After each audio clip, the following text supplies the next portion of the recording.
కానా మామూలు నేను సినిమాకి పోయేవాడిని ఆడదు సినిమా ఆడదు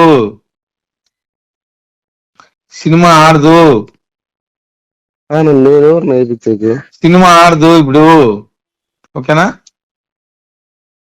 మందేం పోతుంది మనం బుక్క పక్కన లోకేష్ గురించి మాట్లాడతాడా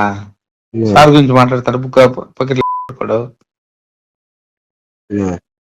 సినిమా ఆడదు ఆడదు సినిమా ఓకేనా నాకు తెలియకుండా ఎట్లా ఆడుతుంది సినిమా ఆడదు సినిమా ఆడదు బుక్క పక్కకు సార్ గురించి మాట్లాడతాడా చెప్పుకో సినిమా ఆడదు అని చెప్పి చెప్పుకో ఆడదు గాడ్ ప్రామిస్ నిలిపేపిస్తున్నా మనకెందుకేంది లోకేష్ గురించి మాట్లాడితే ఊరుకుంటామా ఏంది మనకేంది ఆడు సినిమా